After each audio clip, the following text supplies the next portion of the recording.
Hello, this is Richard Klock, and I am a knife customizer, and I have another knife modification video for you.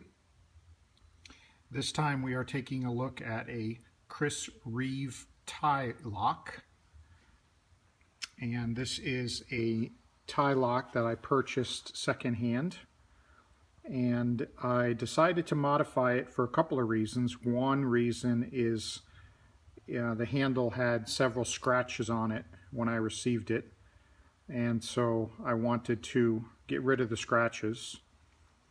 And also because this is a I think it's kind of a classy, more of a gentleman style pocket knife, and I wanted to give it a little bit extra pizzazz, because if you're familiar with the Ti-Lock, it's just all natural titanium color with an aggressive stonewash finish.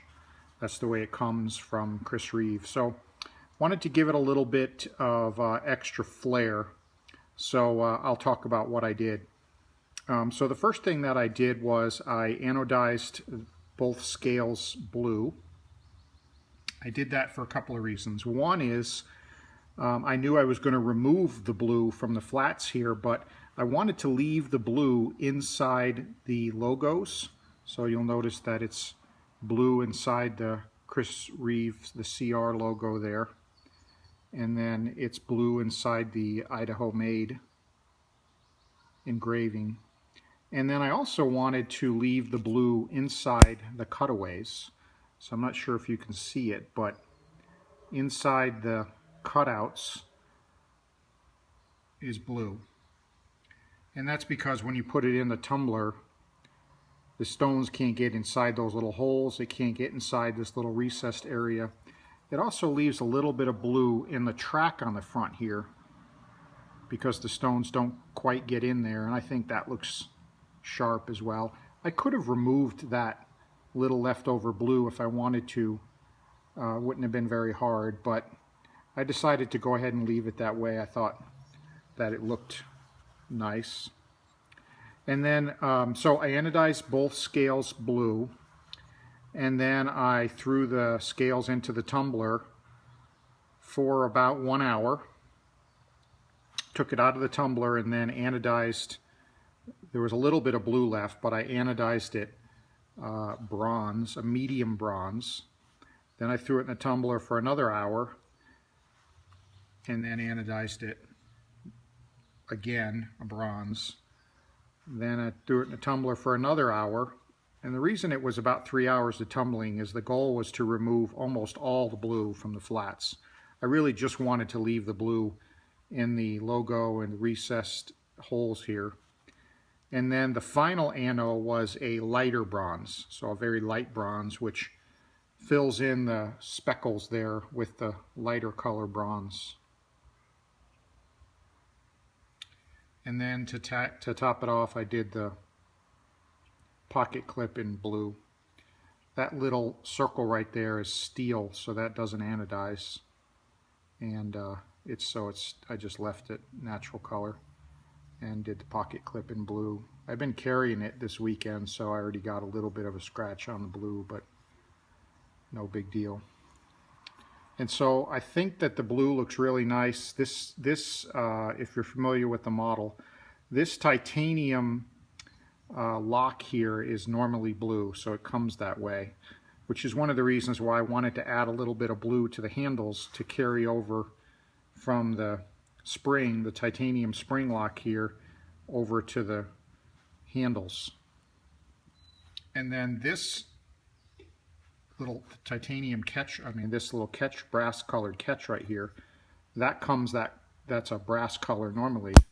So that was one of the reasons I chose this light bronze color for the handles, because I thought it would kind of go nice with the little stop pin there.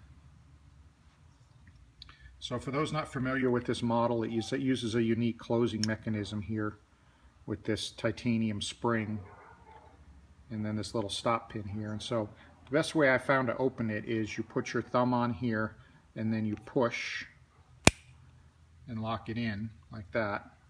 And then to open it, you put your thumb on this here, you push up this direction, like that, and then roll your thumb around, and then it closes. So it's a really nice little folder. It's a good size. It sits right in between the size of the small and the large Sebenza. So the blade is 3.25 inches, where the Sebenza blade is about 3.6 on the large and 3 even on the small. This one sits right in between the two, right in between the small and the large Sebenza. So I think it's a really classy looking knife, and just wanted to do a little bit of customizing, nothing radical, but a little bit of stuff that catches your eye. Like you can see some, when I rotate it like this, you can see the blue in the holes kind of catching the light, which I think looks really neat, and that's exactly what I was after.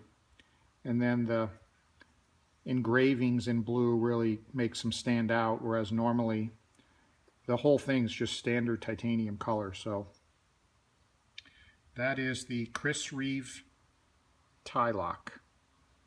If you have a knife that you want to have customized, you can reach me at richardclock@gmail.com, and just contact me. Let me know what kind of knife you have and what changes you think you'd like to make, and we'll talk about price and turnaround time. Also, encourage you to subscribe to me on YouTube. I post knife modification videos on a regular basis, and kind of fun to look at them and see what they look like from a customizer's point of view.